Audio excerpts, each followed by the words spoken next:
topmost colleges of India, on the rank 15 of Maharashtra and 13th in Mumbai. So this is with this particular background, with around 14,000 students admitted in junior and degree college and around 350 staff members. The college is here in front of you. Now, with this kind of a background, may I kindly request our Honorable Principal Madam, Dr. Mrs. C.T. Chakravarti, to deliver her welcome address. Dr. Mrs. C.T. Chakravarti. Good morning to all. Today, we all are meeting together. I think this cannot happen in a college scenario where we only get 50 or 100 participants. Today, we have a target audience of 500, and I'm sure we are not very far off. In fact, we are very close to each other. So I welcome all of you today to the national level webinar series to be held on 4th, 6th, and 8th of this month. With speakers, great speakers like Dr. Prabodh Chobe, Head of R&D BS in India, Dr. Shailendra Saxena, the Vice and the Dean and Professor of King George Medical College, Lucknow, followed by Dr. N.V. Thakkar, ex-COE of Shivaji University. Now, the present scenario, if we look at, I feel very frightful with the education system. COVID-19 lockdown is placing pressure on the global economy, which every one of us is talking.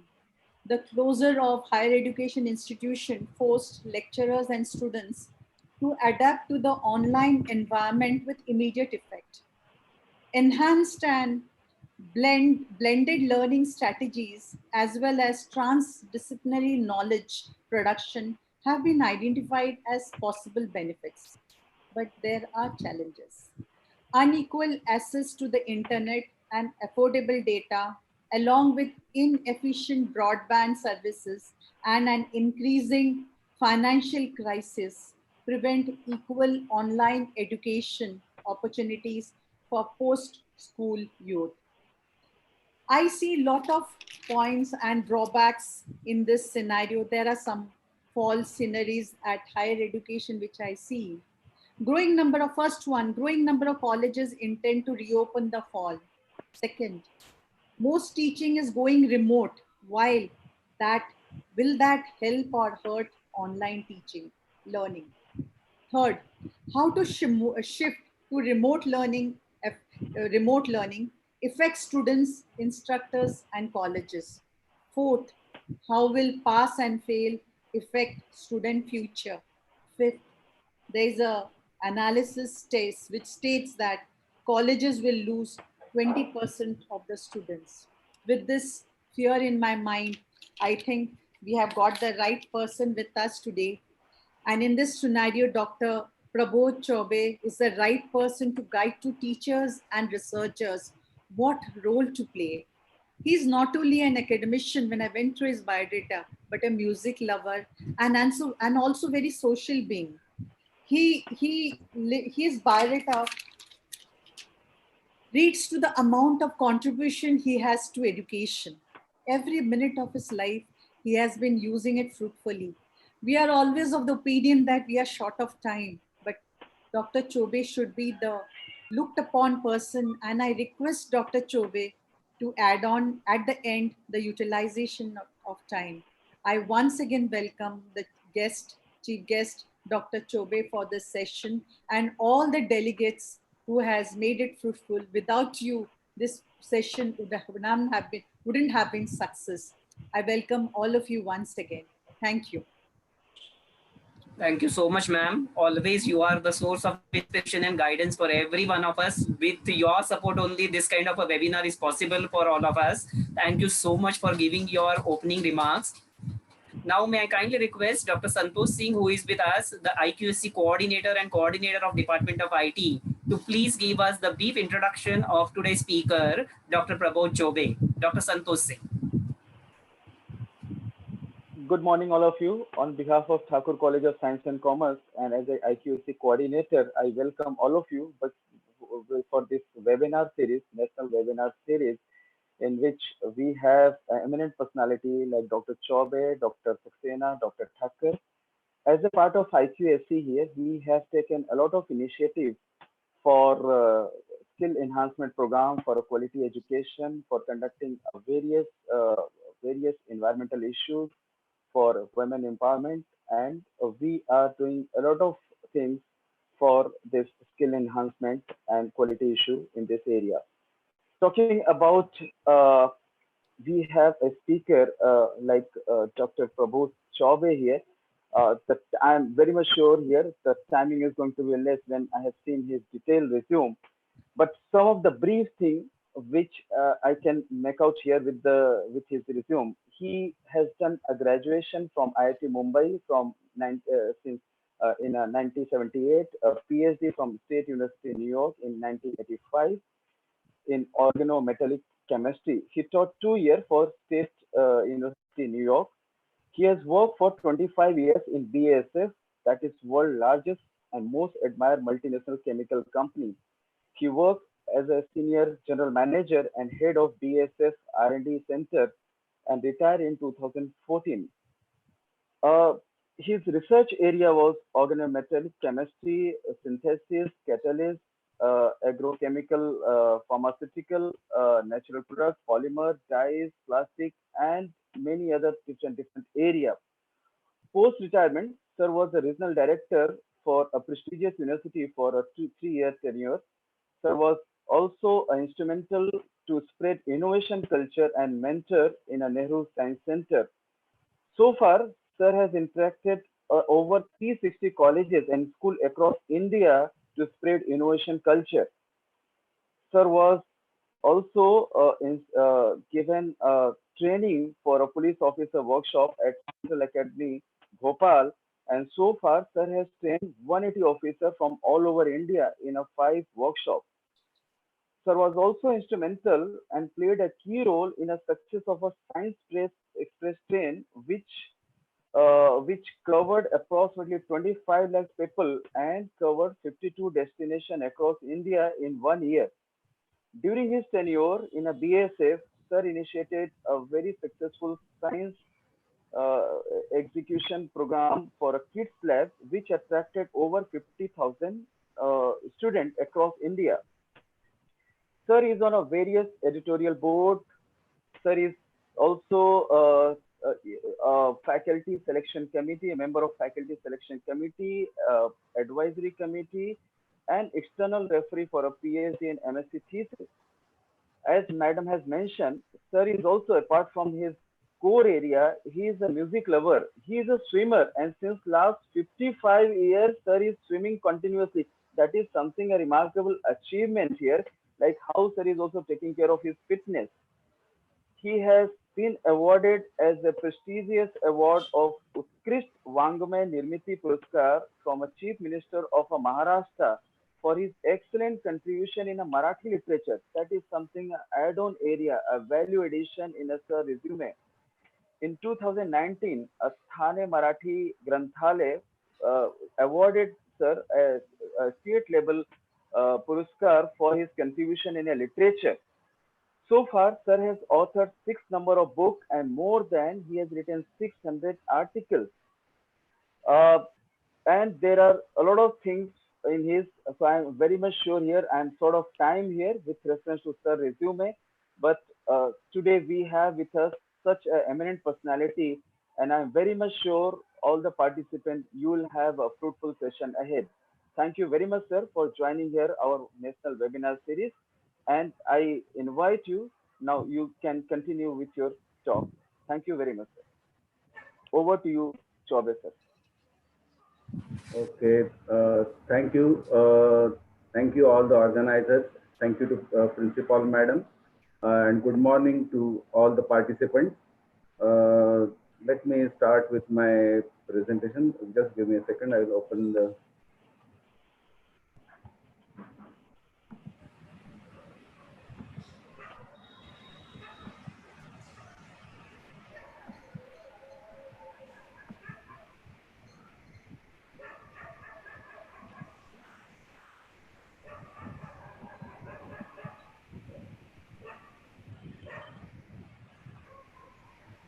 Just give me 1 second for the technical things. Yes, yes.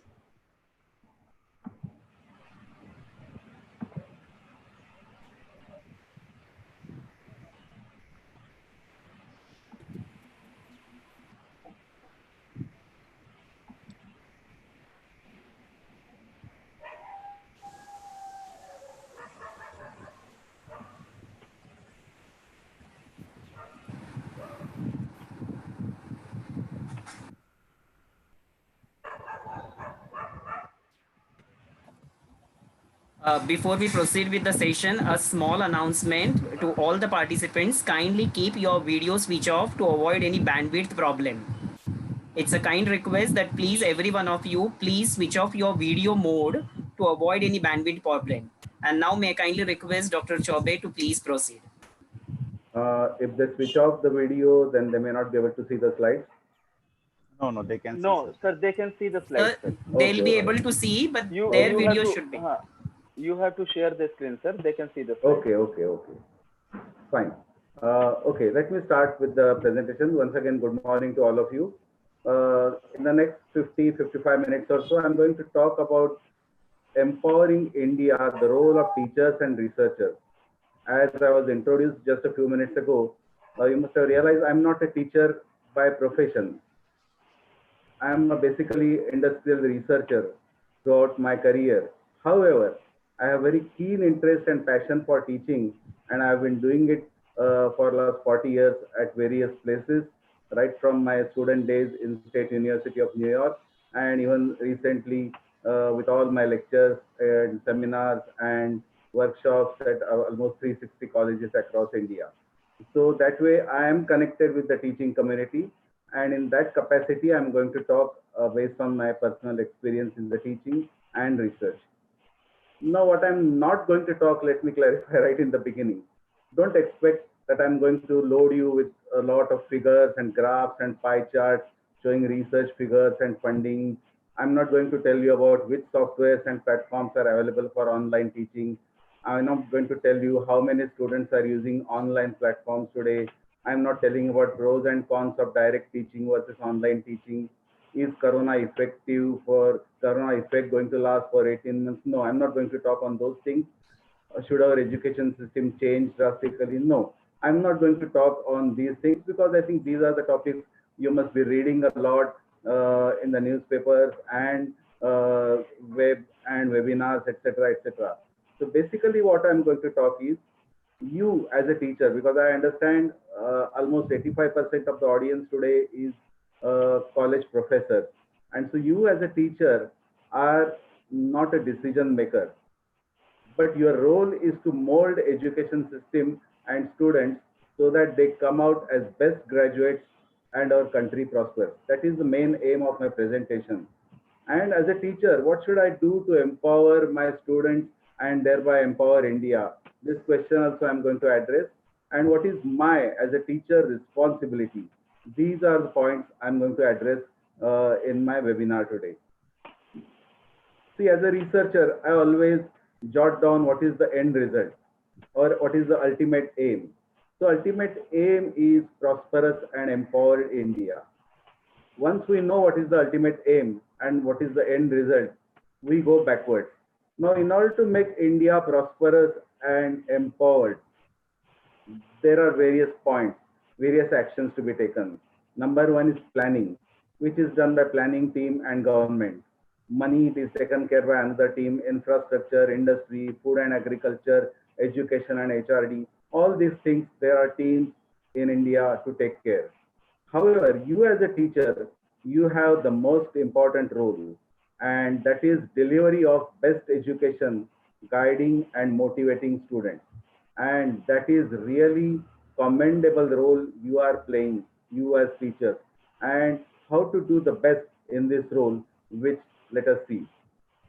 Now, Thomas, sir, yeah. sorry to interrupt you. Please share your screen and show your PPT. Share your screen. Sir, in You are in pose, this sir. You are mail, pose. in this you have yeah, share screen, share content. You have to click on that. Okay, is this okay? Sir, do you have sir PPT? Yeah, this is my PPT. Girish Tere sir. No, Girish Tere sir, do I you have- have sir PPT? Sir has sent me, but even sir So can you share share, it. na? You share from, Okay. yeah, you share it, na sir? otherwise, Santosh is speaking well. Let him speak. We are getting the points. It's no problem if the PPT is not shared. Let him continue. Okay, is the PPT visible to all of you? Sir, Hello. sir, it is not Is visible the as you have to share the content. Yes.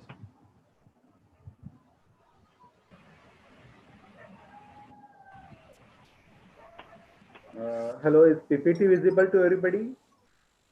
And Sir, it I'm is not. visible No, sir. You are visible, sir. You can continue with your on my talk, sir. PPT is not visible. I Uh, think it should be visible because that is sir, quite now, important. Yeah, visible. okay. So, sir, it is we are sharing from our side. You can continue with your talk, sir. And whenever it is coming to next slide, you can just instruct next slide, sir. Okay, okay. So we Can are you sharing show from me? our side. Yeah. Can you show me your screen then? You can see, sir, the screen. Okay. Uh, so let us see the requirement of our ultimate aim. It is properly educated and motivated manpower. Let us see the word one by one. Word educated. When I mean, okay, let me go to the No, sir. slide before हाँ that. बोला sir. Let us see, is it visible? Yes, yes. Okay. Let us take the word manpower. When we talk of manpower, India has no problem. We have almost 1.3 billion people, and that is a plus point, that is an advantage. If you can really properly educate and motivate these people, then we can really march ahead in the world. So manpower is a very important thing which we have abundant. Next slide, please.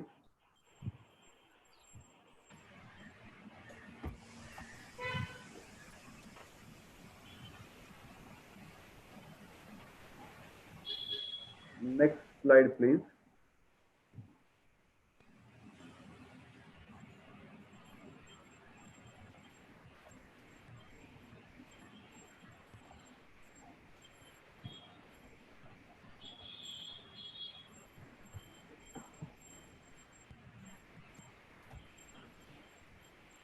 Should I move the slide or somebody is going to do it?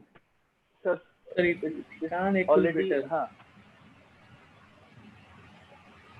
I can do it from here. However, I'm not sure whether people are able to see the slide. Yes, sir. We can see. Go ahead, Okay, sir. so should I move the slide? Yes, I sir. can Yeah. do it from here. Okay. Okay, now let us, this is visible now? Okay. Now the next word is properly educated.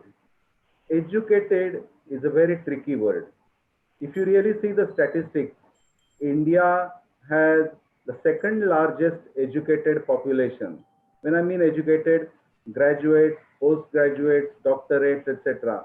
When we used to look for research proposals all over the globe, we used to always say that India is the second largest English speaking scientific manpower.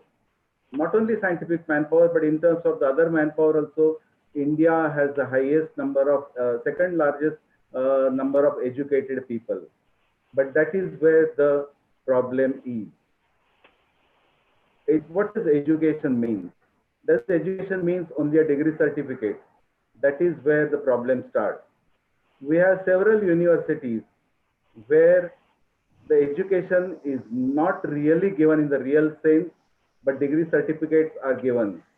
And students expect that now they are graduates, so their expectations start rising.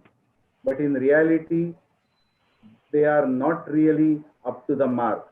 And this is where the problem starts. I remember during my industry days, whenever I needed manpower, we used to advertise initially in the newspapers. And I used to get thousands of applications. And after going through those applications, hardly 30, 40 students could be shortlisted for interview. After interviewing all of them, hardly one person could be given a job, may or may not be. That was the kind of statistics about, I would say, 20, 25 years back. Slowly it improved. It is improving, but it is nowhere close to the developed countries in the world. And that is why the word educated is a very tricky word here. and that is where we have to do a lot of work. The next word, okay, for example, are people really interested in learning? When I say educated, that has something to do with learning. And yes, when I say that people are not really very well educated, but their will to learn is really high. I'll give you an experience from the Science Express days. When we went for the first round of Science Express in 2008, we stopped at 52 stations. And you can see from this photograph, is photographs visible to all of you? Are the photographs visible? No, sir. No? Slides are not visible. Sir, we are at a slide that is motivated to learn, confident, dedicated of the task assigned. So you can instruct here from this slide, that is a motivated manpower slide. And from now onwards, you can instruct, so slide can be go backwards. Go back. Yeah. Sir, let us first of all synchronize the slide and then you can give the instruction. Okay, but Hello, sir. Tere sir, okay. go back to the previous slide. Attend. Go back to the slide where railway stations are there. Sir, त्यांचे PPT share नाही केले त्यांनी. Pardon? Sir, Okay, this is your, Tere sir, this PPT you are operating, na? Wait. Yeah, please give the same PPT to me for sharing.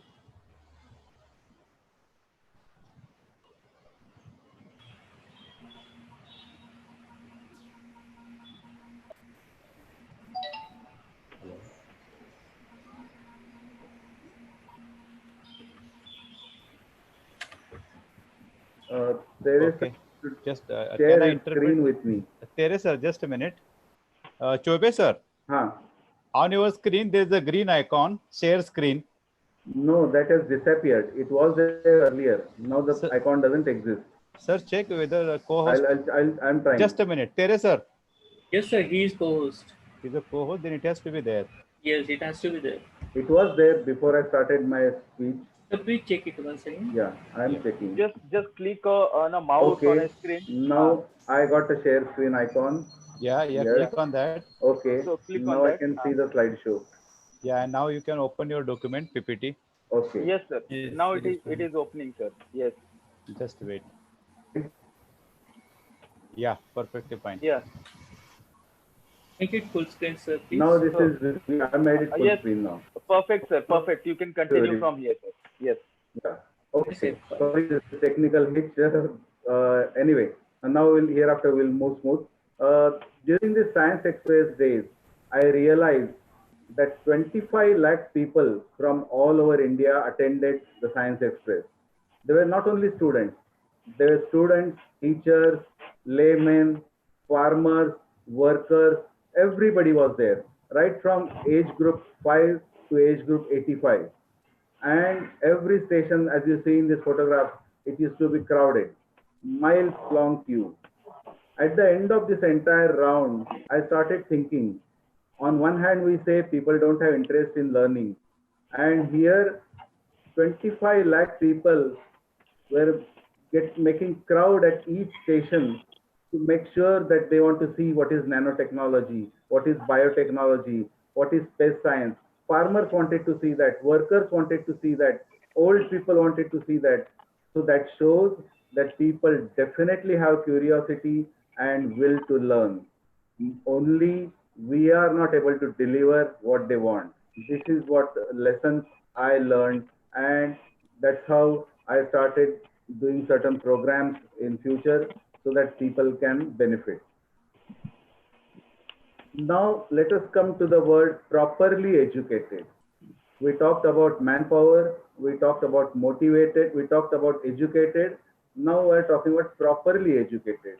What is meaning of properly educated? I'm showing a picture of Linus Pauling. I think you must be knowing Linus Pauling. Linus Pauling was known as the second most intelligent person of last century. Number one was, of course, Albert Einstein, and Pauling was always known as the number 2 in the world. What is so special about Linus Pauling, and why I'm sharing his picture in terms of educational rules flexibility in the educational rules. The story is Linus Pauling was very bright. He loved physics, chemistry, math, but, big but, he never liked history. So much so that he always failed history tests.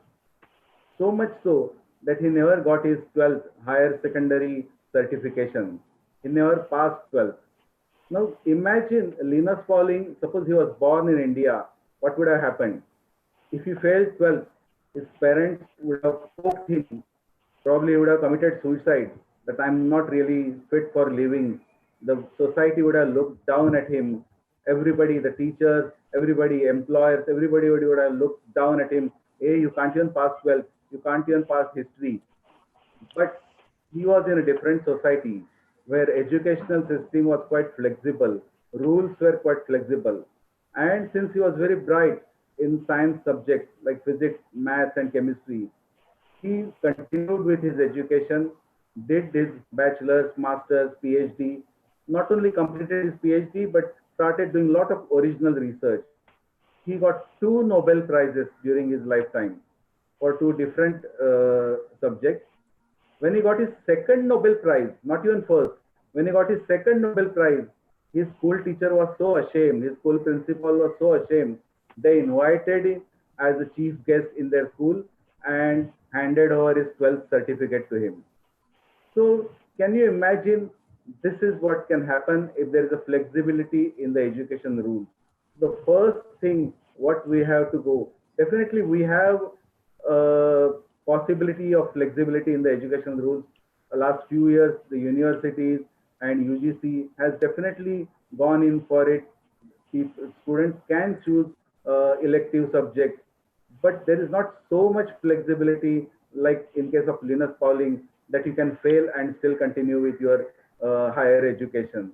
I think if that kind of flexibility is brought into our educational system by our teachers and principals and educationalists, definitely there will be merits, and people like Linus Pauling who are really bright in one subject but really can't cope up with other subjects will do really good.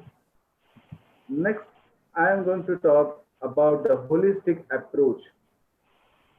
There are various points about this. Number one, it is a quality of universities that is very important. You must have seen Kasturi Rangan committee report. Excellent document. And this report, if it is really implemented in its totality, it will change our education system. And tough rules have to be made. And to be very frank, there are rules in place. Only problem is the implementation of those rules is a problem. So if we implement these rules and the committee report, then I think the quality of universities will definitely change. Quality of colleges is another thing. The purpose of education, is it only certificates? When I was working with, post my retirement, 39 months, I worked with a university as a regional director. And I was shocked to see students calling me, sir, can I get a degree within 1 month? This is the type of questions students ask. And I think this is definitely not welcome. There are very good universities and very good colleges all over India. They should make an effort that all universities and colleges should be at par. They should be at the same level. Third thing is exam system. Total reforms in the exam system are necessary. I'm not going to talk much about it because tomorrow's speaker is really experienced in this and he will have authority to talk on this subject. But I personally think there has to be a lot of changes in the exam system. Why exams are there, first of all, that should be questioned. Exams are there to test your knowledge, or is it just memorization? That should be answered. A real good exam system has to be found. Then only students can do very well. They will find interest in learning. Teaching methods is another thing. Simplifying the subject, teaching that creates interest, teaching that sparks the concept of innovation and out of the box thinking. These are the needs of the day. And all teachers have to go for this. At the end of my presentation, I'm going to show you a to-do list what we should do. So what I'm going to discuss, I'm going to summarize it at the end. But these are very important things about the teaching method. Let me show you a photograph of a very small car. And I've written there latent heat of fusion. What the car has to do with latent heat of fusion? Those of you who are physicists or experts in thermodynamics or thermodynamic chemistry, they will know that when they teach latent heat of fusion, students just memorize it without understanding. Like when I learned latent heat of fusion, I didn't understand anything out of it. Yes, we teach them it is something to do with melting point. When you take a solid and heat it at particular point, the temperature does not rise, and then that is the point latent heat of fusion is given and the solid melts. We don't understand. We just memorize it like a parrot. But if we show, there are so many real life examples which can clarify the point. For example, this particular car was kept during German year in India in 2012 and 2013. This car was kept at 5 different locations for 2 weeks each, like Mumbai, Madras, Hyderabad, Delhi, Kolkata, etc. And there are so many special things about the car. I'm not going into details about the car, like based on solar cell, etc. Only thing what I'm going to talk is about this latent heat of fusion in teaching how this car will help. For example, the seat of this car, the steering wheel of this car, and the dashboard of this car is coated with some very special micro capsules.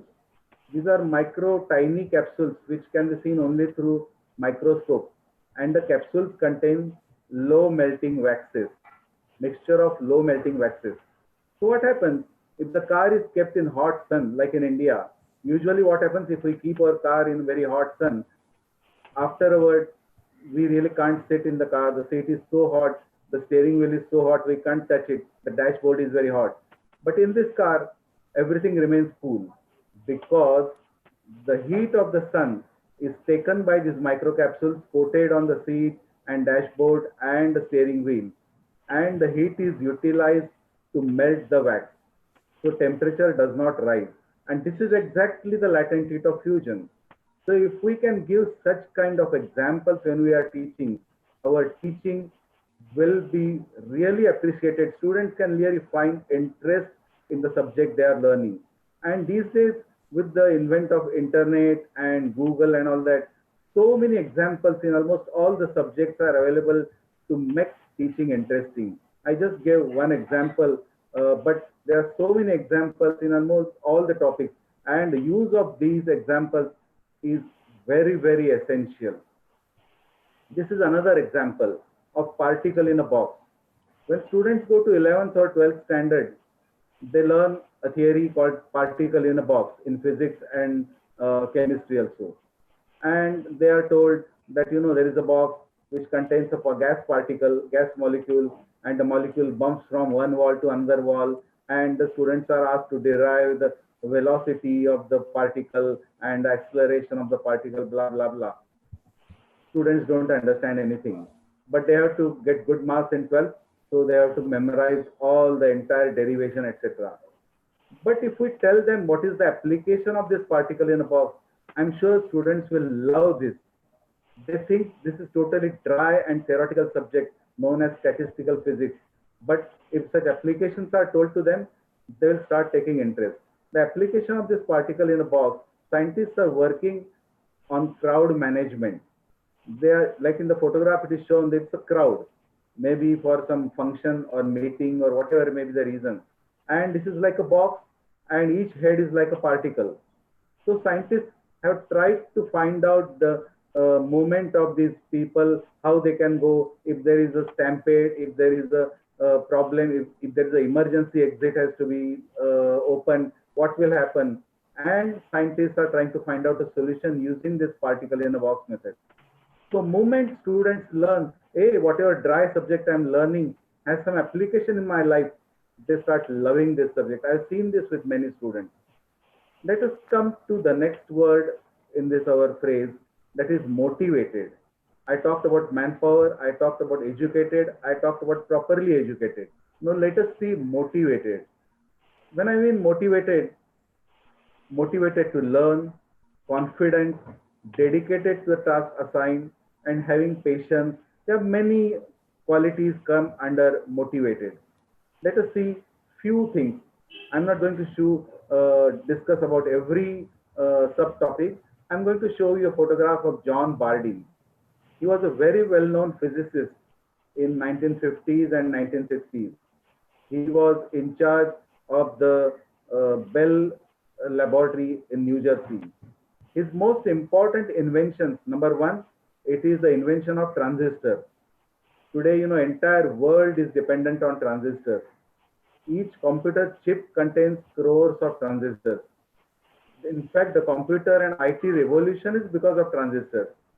Can you imagine if the original computer, which was made up of glass walls, if that was the case, we could have never thought about laptops or small wristwatch computers or IT revolution or internet.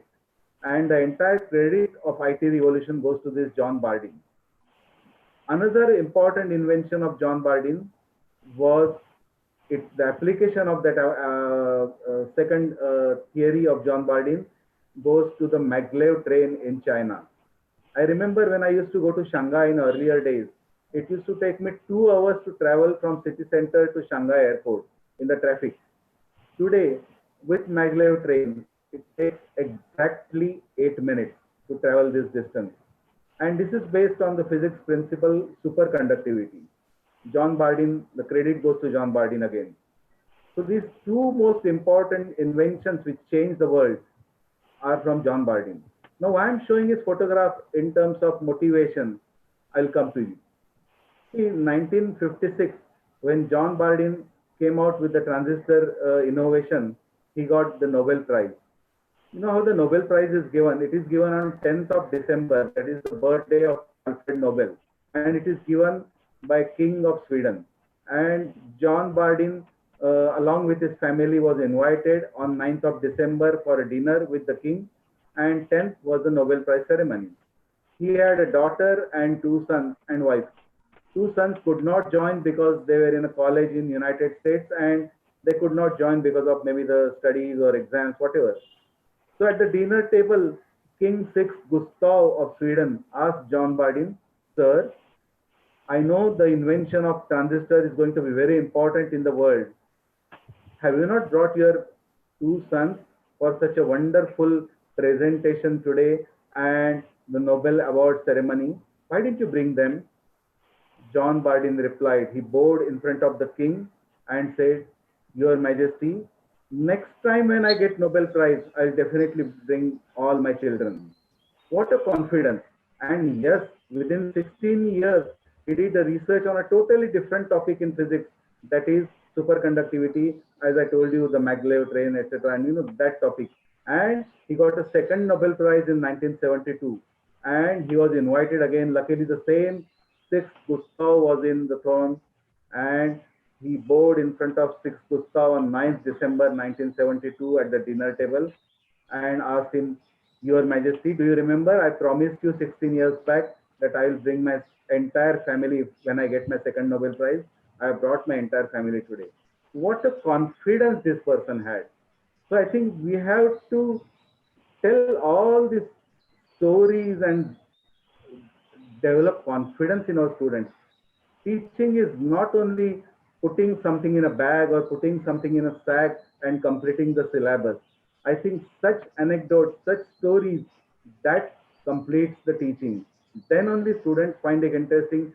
Then they take interest in research. Then they take interest in everything. Then they become real asset for our country. And this is very important. Let me come to my next slide. This is Werner Forstmann, a doctor who did tremendous work on circulatory system, that is heart, blood circulation, etc. Before him, yes, lot of things were known about circulatory system, but it was not known how the valves in the veins work, how many compartments are there in the heart, how the blood flows from one compartment to another compartment, why it flows from one compartment to another compartment. Many things were unclear. Dr. Werner Forsman worked on all these things, first on the animals, then he worked on dead bodies. But in order to find out certain secrets, like how the walls work, why the walls are there in the veins, how the compartments in the heart work, why there are compartments, how much blood flows from one compartment to another. For that, it was necessary to cut open a living human being. Now, who will volunteer for such things? Nobody will volunteer, I know. So, should we give up research? No. That is where the commitment of Dr. Werner Forsman came. He cut open his own arm, the artery, the vein in his arm, inserted a 75 centimeter, 3/4 meter long metal tube inside his heart, poured a colored fluorescent dye in his heart, and walked up to X-ray wala's dispensary, got his X-ray done when the colored blood was circulating. What a commitment to work. He knew that he may die in this attempt, but this is dedication, this is commitment, and this is what our students should learn. Then only they can really learn, then they are really educated. Otherwise, just getting a degree and asking that, sir, can I get a degree within 1 month, is not education. Now, another role of teachers is not only to complete syllabus, it is proper career guidance and proper exposure to soft skills. Actually, students are complete only when they get career guidance and proper exposure to soft skills. So the overall development of students, many colleges do that, many schools also do that, but at the same time, there are many colleges and schools where these things are not done, or if done, it is just for the namesake. I think there has to be a uniform standard across India if we really want to empower our students, because this is very important. Without career guidance and without soft skills, students don't have any direction. Just degree is not a direction, and that is the role of our teachers, and we all should make sure that we find time. See, many of us say that I don't have time, I have to complete my syllabus. Let us look at the current scenario. Today, the doctors, nurses, even the bus drivers, ambulance drivers, police, they have dedicated themselves to stop the corona spreading. Many police officers are today in really shambles because of coronavirus, but they are doing it as their responsibility, as their duty. So we as teachers also have to do all these extra things, which are not extra, which is part of our job. Now I'm coming to innovation and education. We, all the schools and all the colleges have science project competitions every year. Then the projects are selected for zonal level, regional level, national level, etc., etc., etc. I go as a judge for many such competitions. Yes, there are very good exhibits also, no doubt. But majority of the exhibits are something mundane. Copy paste from computer, not even by students. Mostly student is busy with his classes, so parents do the copy pasting and stick it on a thermocol, and that's the end of project because deadline has to be met. But what is really expected of this project? The government wants that the innovation culture should develop. This is a photograph. This is not an actual photograph of the girl who invented, but I'm just telling a story. So I just took a picture of something. But in a school, I don't remember which state it is, few years back, a second standard girl came out with a very bright idea. She came to her principal, madam, I got a very bright idea. Principal madam said, what is the bright idea? She said, come, I'll show you. She took the principal outside the toilet room. Outside toilet room, usually every school and colleges, they have some 3 or 4 taps, drinking water taps at the same height. And she told madam, see how short I am, just a second standard girl, and how tall the taps are. I can't drink water. If I start drinking, the water spills on my uniform, as you see in this picture. This is what happens to the small children. And same college, same school, There are 11th and 12th students are also there. When they start drinking, they have to bend down and again their clothes get wet. I have a solution for this. Principal madam said, hey baby, tell me what is the solution? The girl said, the second standard girl, remember, she said, madam, why do you have all the 4 taps at the same level? Can't we have one tap at say 2 feet, second tap at 2.5 feet, third tap at 3 feet, and fourth tap at 3.5 feet? Then everybody, depending upon their height, can drink water very easily without spilling it on the clothes. Really bright idea. This idea was put as a science project and the girl got innovation award. This is what is expected out of the innovation project competition. Unfortunately, we teachers don't tell our students what is really expected. We just tell them deadline, next week, Monday, 11 o'clock, your project should be there. And then you know what happens. So it is teachers' role and parents' role to educate our children and make sure that the innovation culture cultivates. Innovation does not necessarily depend on education. This is what I'm stressing again and again. Education has nothing to do with innovation. Innovation is just a state of mind. This is a photograph of the person who invented Xerox machine. And below that, you will see the first Xerox copy dated 22nd October 1938, Astoria. This is the first Xerox copy in the world. Now, who was this person? His name is Carlson. Was he a scientist, engineer? No, he was a lawyer in a court. And in those days, there was no copying machine, no Xerox machine. So most of the time, these lawyers had to write down the paper. If some client comes and he has to make copies of the paper, the lawyer will sit for hours and write, just writing and copying. This Carlson was fed up of this job. He said, I should invent something. I should innovate something which will change the world. But his lawyer education was not sufficient for that. So he learned physics, he learned static electricity, chemistry, because in Xerox machine, you know, all these things do play a role. The powder is there, which is coated, and there is a static electricity generated, blah, blah, blah. So he made so many experiments in his mother-in-law's bathroom. There were so many explosions. And once, in fact, his mother-in-law threw him out of the house, but he continued and finally came out with this first Xerox machine in the world, which you can see in this photograph in 1938. So again, education and innovation are two different things. Don't think I'll get a PhD and I'll be a great innovator. Not necessarily. The second standard girl can have an innovation and win an innovation award. Carlson, a lawyer who was just writing whole life, can innovate Xerox machine and the world can change.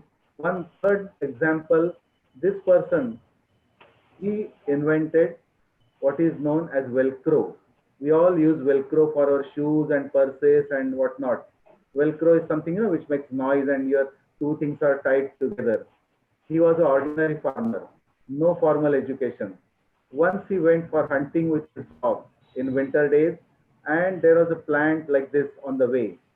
The seeds, thorny seeds of this plant were stuck on his dog's hair, but not a single seed was sticking on his woolen jacket. He was surprised. I have hairs on my jacket. I have hairs on my dog. Why the seeds are sticking only to dog's hair and not on my jacket, not on my coat? Kept on thinking for almost 1 week. Ordinary farmer, no education, no formal education. And finally came to know, he brought a lens and looked at the seed. There is a hook-like thing at the end of the thorn.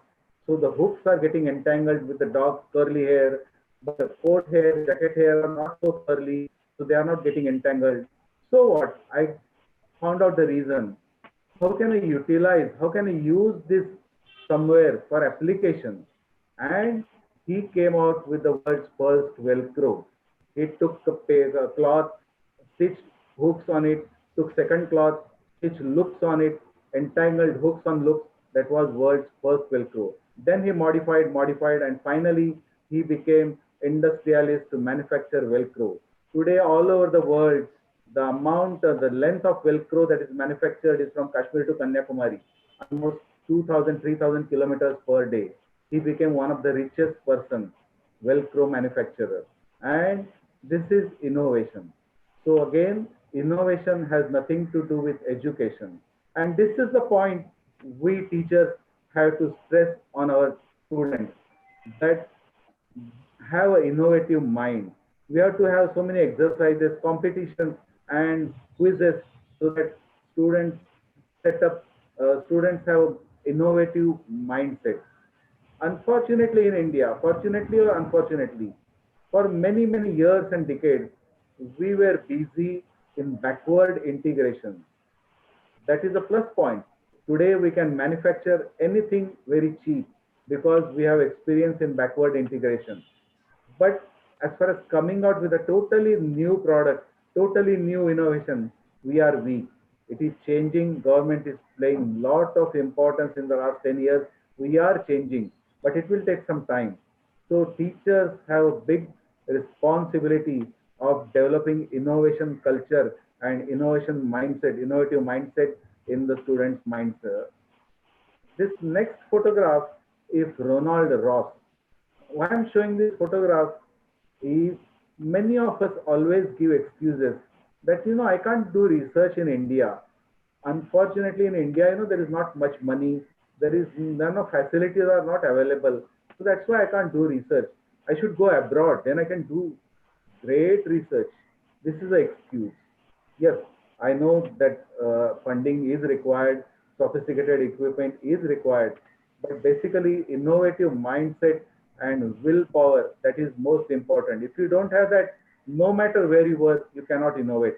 You cannot do anything new. Ronald Ross was an Indian legally. He was born in India to British parents. He worked in India in the medical team of British military. And in that sense, he was a true Indian. And he is the person who found out the secret of malaria, how malaria is spread because of mosquitoes. He found out the secret. I'm not going into details, but what I'm stressing is he had no support from anybody. He was working in military and he did his malaria research purely out of his passion, outside his office hours, on the weekend, in the evenings, etc. His bosses never supported it because that was not his official agenda.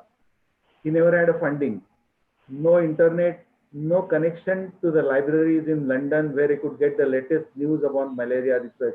In India, there were no journals available easily. But still, about 125 years back, he did excellent research and he found out the reason why malaria is spread, and he found out how the mosquito life cycle works, etc., etc., etc. So this is the answer, that funding and resources is definitely important, but at the same time, like Ronald Ross, his only resource was a rusted microscope. That's it. A rusted microscope, he did entire research. So we should not give up that I don't have funding. We should use our innovation, come out with innovation for our country. And this is the culture the teachers have to cultivate when they teach in the colleges. Now, coming to the corona. During corona and after corona, there will be a lot of changes in the teaching methodologies, research methodologies. After corona, there will be definitely a benefit to the teaching community and research community.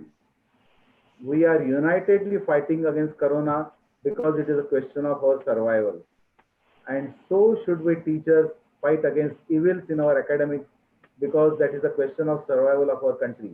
There are so many evils in our academics that we should unitedly fight and make sure that our academic system is at par with the topmost countries in the world. That is possible. Second thing, after corona, the teaching methodologies will change. There may be a lot of online teaching. So many methods will be there. For example, if you have read, China is using, depending upon the the availability and type of students they have. They are using TV broadcasting, mobile apps, online teaching, some physical teaching, classroom teaching.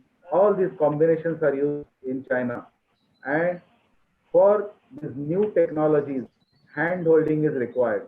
There are many colleges who are well versed with these technologies, and they should do it as their responsibility.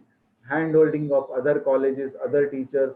There should be training sessions done by the colleges who are familiar with this thing. There should be lot of training given to the faculty who are not aware of this thing. For example, people are not aware about using TV or LMS, that is learning management system. Actually, learning management systems existed for almost half a decade or more. Many schools are using it.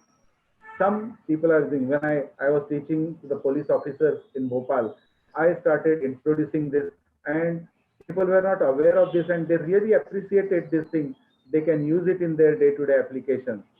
There are so many apps available, and people can use it for non-classroom teaching. And there, the hand holding and seminars and training will be very important. In future, we can't stop because Corona, as per World Health Organization, is going to stay for some time. Hopefully, there very soon there will be some kind of inoculation, something will be found, but it may be 18 months. That's what they say.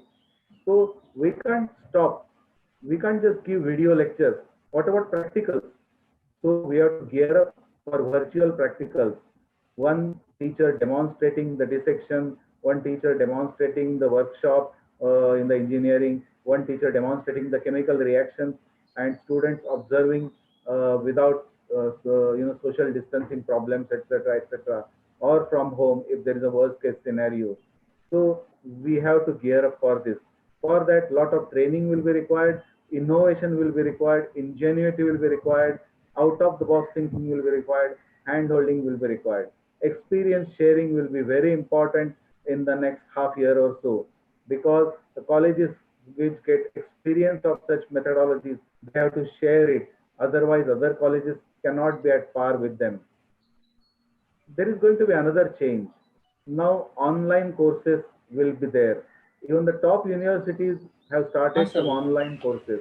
So there is no bar on the classroom capacity. Admissions can become easier. You have to wait and see. So there may not be a rat race that I have to crack this enter into this college or this thing. More students can get admitted. This will be a boon. Employment selection procedure will also change, because employers will not depend on your college degree or marks. Actually, using the corona as a catalyst, we have to change all these practices. Actually, employment should not depend on the final year marks or anything. It should depend on the overall performance of the past 10-15 years of the student. Every year, every semester marks have to be seen to see the progress of the student. Then only we get a real picture. Otherwise, there are students, there are people who just somehow manage. That should not happen. We have to change the entire system, make it foolproof. Then only the country will benefit. Now, post-corona, what will be the research scenario? Lot of things are unclear, but companies and research laboratories have started gearing. I told you about practicals, online demonstrations. Then non-laboratory part can be done from home. Already many companies have started their R&D activities from home. The literature search, report writing, all these things are happening from home. Then there are many simulations available. In India, there are many groups, many professors who are well versed in theoretical sciences. They have simulators where you can simulate certain practicals, you can simulate certain research activities, and these professors will have a lot of demand now. Use of modeling. There are many, for example, chemical reactions. Since I come from chemical industry, I know many chemical industries do modeling. You don't have to actually carry out the reactions. Modeling can give you an answer. So you don't have to go to the laboratory physically. On computer, you can do modeling and come out with answer. Only when it comes to the final stage, you have to do the real experiment to say check. Even the safety aspects can be checked online. There are many safety programs available where you do a minute reaction with a small scale and other safety aspects can be extrapolated. Such softwares are available for almost 1 decade or more all over the world, including India. We have used it in the past. There is another scope for micro reactions. Micro reactions are now taught even in school. All of you must be aware of micro reactions, and that can be run simultaneously. Usually, when you are coming out with a new research, many reactions have to be done. But with the current restrictions, how to go to the laboratory and do reactions. So students are, so the people can do a lot of practical, uh, just a minute, there is a technical problem, I'll just solve it.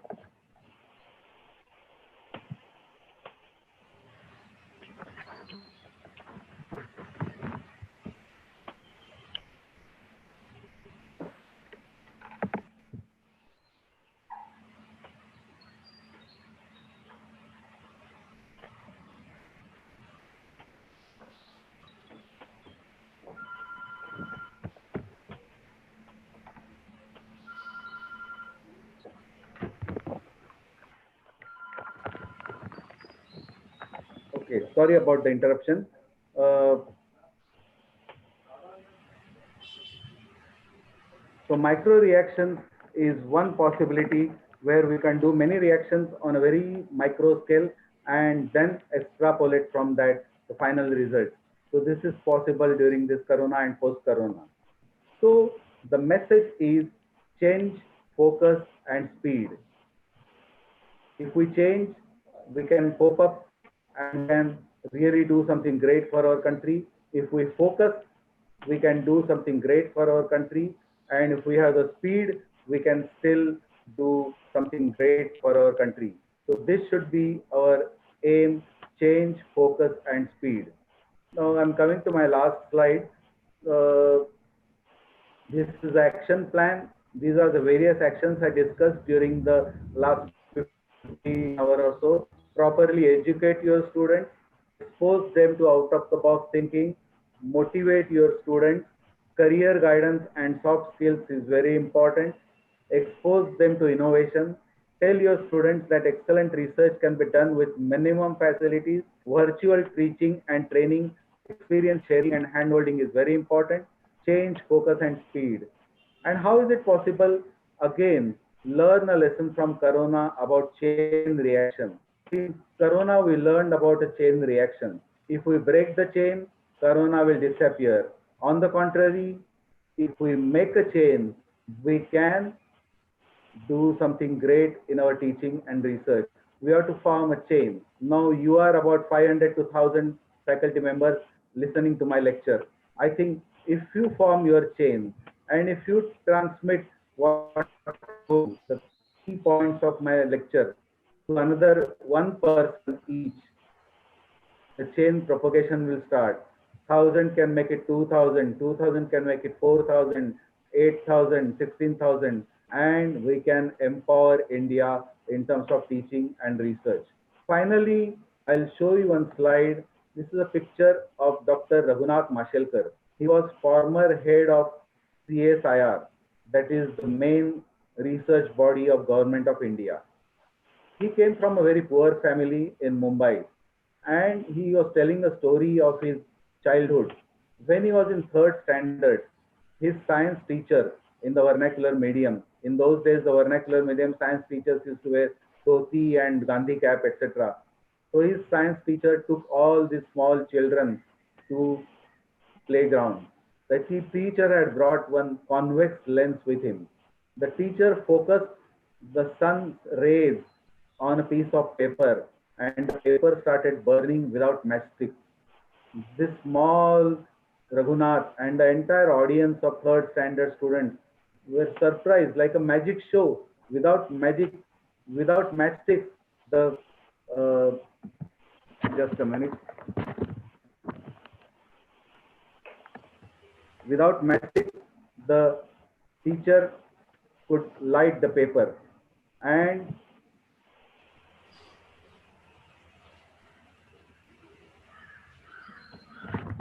Kshitish,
Dear spectators, I think there is some technical problem because of which the sir is not in a position to connect. By the time he's going to connect, let's review quickly what he has said in his entire presentation, that we teachers, we need to focus upon the innovations, creativity and research.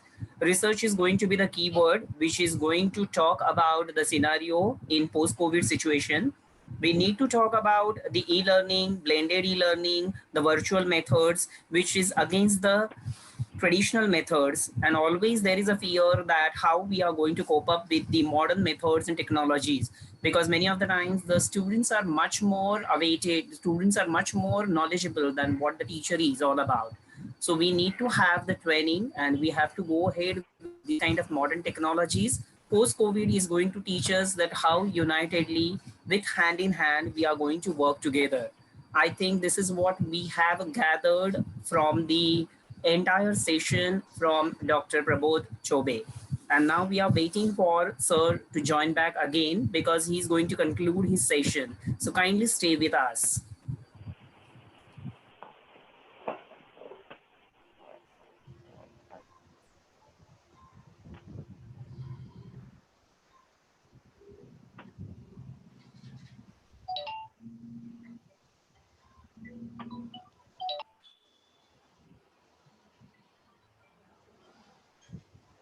Sir हाँ बोला sir हाँ बोला बोला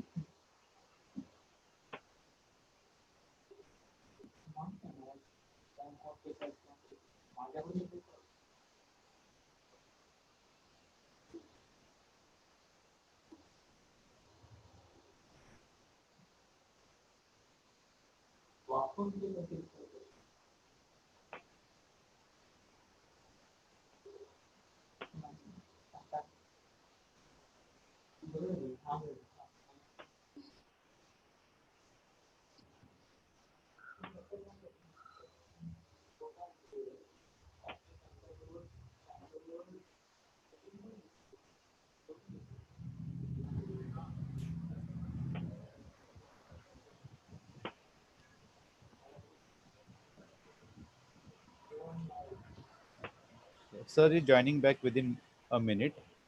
He got disconnected actually.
dear spectators, this is what is a technical problem all the time we face.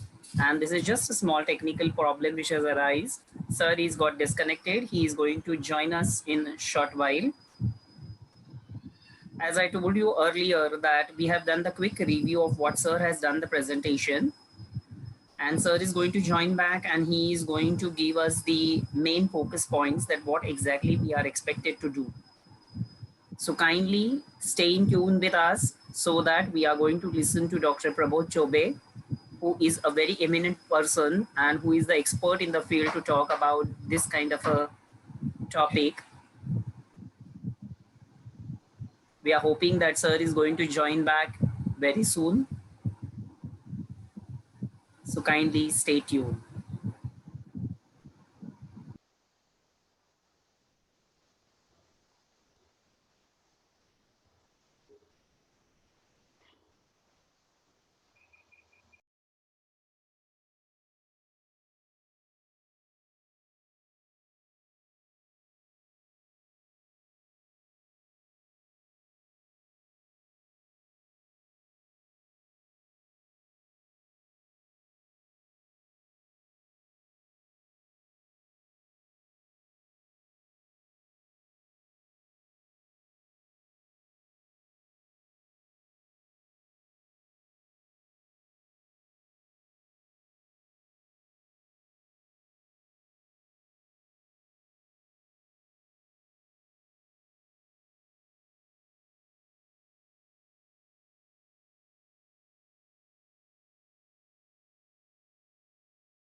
Okay, now I'm there. Yeah, you are there. Thank you, sir. Yeah. Okay. Yeah. Yeah, please.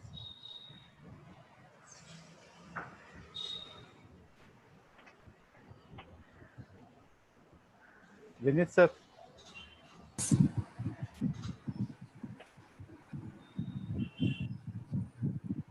Hello. Vinit, sir. I Please, I go. think Yeah, yeah, go we ahead. have got Chobe sir back.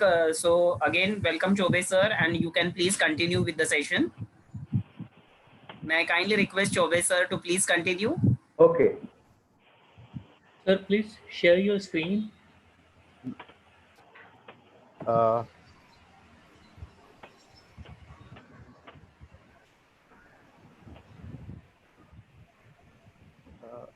Okay, I'm not sure if the no last problem. slide was audible to you and visible to you. So I'm repeating the last slide, the Dr. Mashelkar story.